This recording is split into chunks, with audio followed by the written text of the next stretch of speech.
Hello. Welcome to Masterpiece Theatre. What the hell happened? Some punks jumped us. Who are you? Said they were looking for little shih tzus. Then some other punk killed those punks. It's their blood. It's his puke. You want to go to the bathroom, clean some of the blood and the puke off you? Okay, Sam Martin. Is that cool? First name basis? Yeah, cool. No misters? What do you think, Mr. Rockwell? No, that's good. Okay. I like Senor. Senor. Senor? Yes. Senor Rockwell. All right. The master will do. So, Sam, what kind of preparation did you do for the film? How many people did you kill? I do a lot of. I work with a coach, and I see a lot of documentaries and movies, and I worked a lot with Martin beforehand to get on the same page with Martin, and I kind of, it's like a big stew, and I just kind of throw in all these ingredients, and hopefully something lands, you know.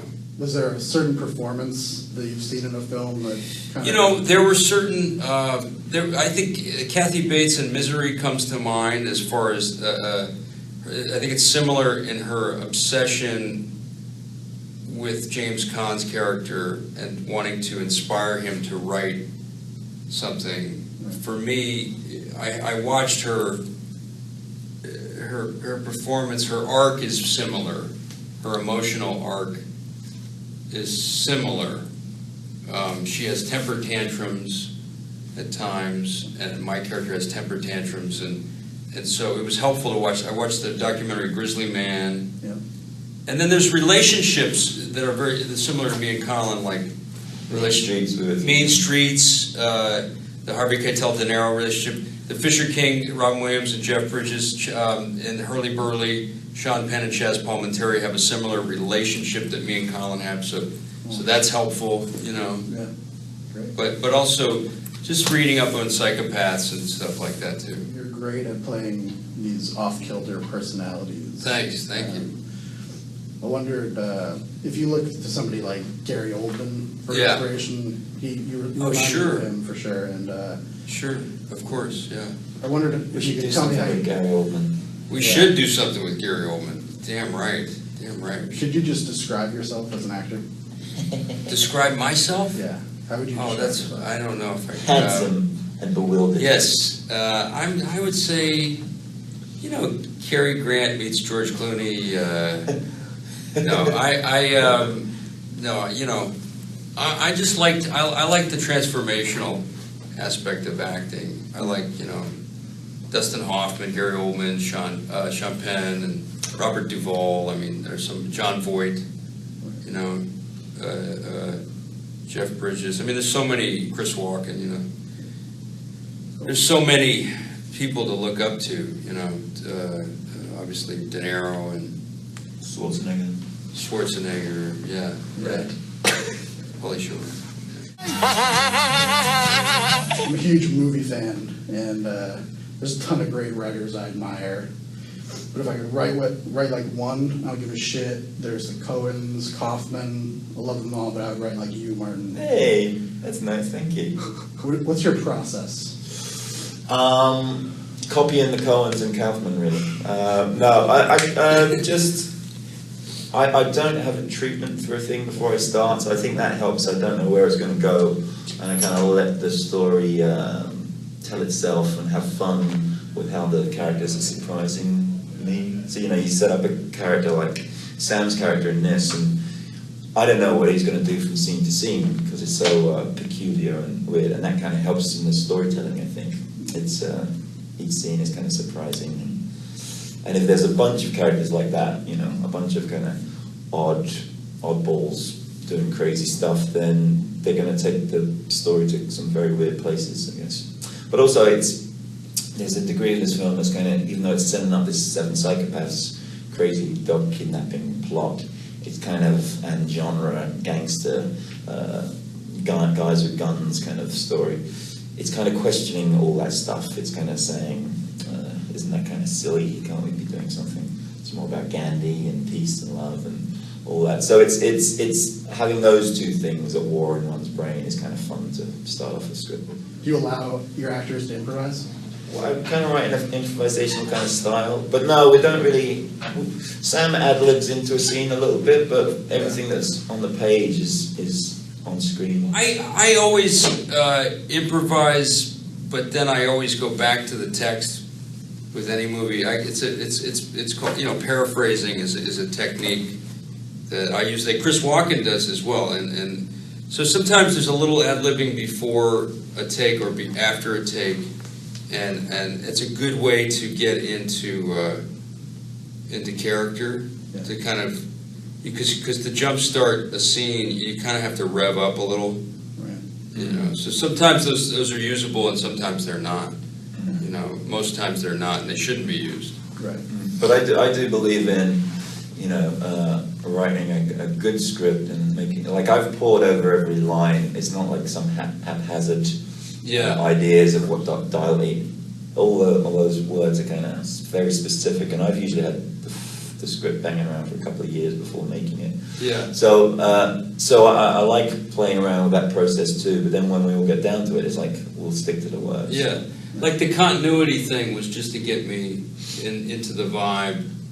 Yeah. But a scene where I just started, they were getting me to do something for continuity, and so I just started repeating that word, and that got me. Continuity, like in a little rabbit kind of voice. Yeah. Continuity. But it was still in keeping with his character in that moment. It's because when he's got the poodle and he's doing the funny voice anyway. Right. But then that gets, I think, the funny voice into doing the poodle. With the funny voice. And then you say the text. Yeah. As soon as you get into the vibe, you say the text. Gotcha. And that's something that we do in Meisner. It's called repetition, and it's a technique. But all these guys that he cast here, and the women actually, are all pretty rebellious people, mischievous people. Yeah. When you look at them, I mean, when you hang out with these guys too, they're all really.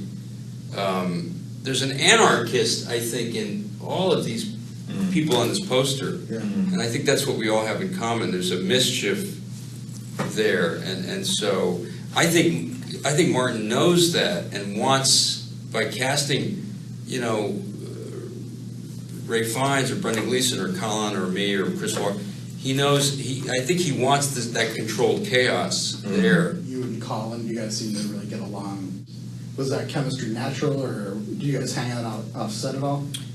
We did after we started hanging out. We became friends, but it happened pretty quick. The chemistry thing is something you can't explain. You either get along or you don't. But we drove off to, I remember a couple of months before we started shooting, we drove off to Joshua Tree National Park to spend the weekend.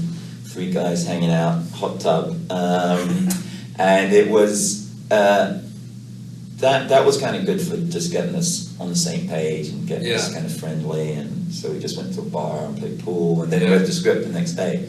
Yeah. Hungover as hell. Yeah, we were two of us.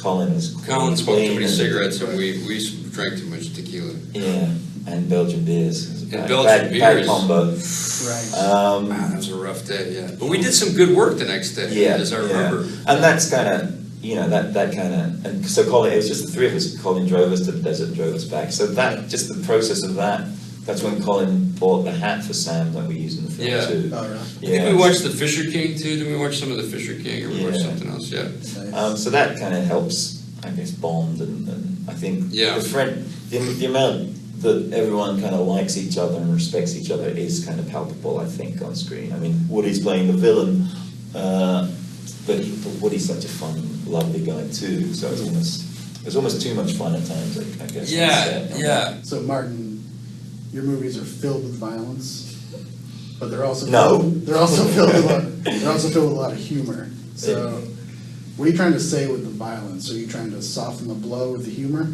No, I think I'm both in Bruges and this. I'm kind of questioning the violence, and I mean, in Bruges is all about the guilt of a decent man who's committed a terrible crime. So in that sense, the violence is only there to illustrate the sadness of that story. In this, it's, I guess, the bigger picture is a commentary on, the Hollywood guys with guns genre. It's and questioning, does a film have to just be that? Does it have to? Is it all about car chases and shootouts, or can it be something a little bit more intelligent or decent, or is there a higher or a smarter place to get to? Not in some kind of highfalutin, preachy kind of way, but I think I'd have a hard time to make a film that's just about violence and guns, and both films I think are a comment on that. Do you watch a lot of movies? What are your favorite movies you've seen this year? Last year Tyrannosaur was one that I really enjoyed, and I love Peter Mullen. I think is a great actor. He is. Patty Considine, who's also a great actor, directed that. And The Master this year, I think we both The loved. Master, yeah. I mean, Phil and Joaquin, just kicked it. Yeah, amazing. Kicked its ass. Yeah. Yeah. Great. Mark, what stood out to you besides The Master? Anything this year? I think that's the best I've seen for quite some time. This year. What else has been on this year? What else is great? Did you see Looper? I liked it. I saw it last night. I loved it. Oh, you did? Yeah, Yeah, that's yeah. great stuff. The Master was the one that really, if you're a writer and director, you kind of hope that your contemporaries are really good, but not good enough so you can beat them all. But that one was like, I was watching that and thinking, that's just too good. You bastard. PTS. You. Yeah, where does he get off? Yeah. It's so good. Doing something that's brilliant. What do you want for Christmas? Well, I've been working on this film for like 2 straight years. I just want beach vacations and loads of That sex. sounds pretty good. Yeah. I concur. Sounds We good. can Beach forget it. vacations. All right, Beach thanks so much. vacations and lots of sex. I'll be actually going to be on the same beach. Oh, Yeah. perfect. That's all right. I'm just going to be like, All right, guys. Thanks so much. Thanks a lot. Congratulations on the movie. Thanks, man. Cheers. I almost got killed today because you kidnapped the wrong dog. Are you being serious? Wow. What are we gonna do? We could take on all the bad guys, maybe in the desert. And what do you think we should do in real life? How you doing? What's your name? Shut up. We'll get you back to your daddy in a day or two. Don't be sad. Pa. No, Pa. That's okay, too. I gotta pull myself together, I know. But my dog's gonna end up killed. You're not pulling yourself together, are you? You've got to give it back. Give it back? You don't just give back a kidnapped dog. Defeats the entire object of the kidnapping.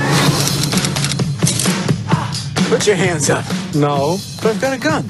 I don't care. Doesn't make any sense. Too bad. I'm going to work. Are you pissed at me for something, baby? Why would I be pissed at you, Marty? Because you're a killing. You waiting for somebody, old guy? No. Okay, you seem normal. Come on in. We gotta get this dog off the street because it's kidnapped from a maniac. Dandy.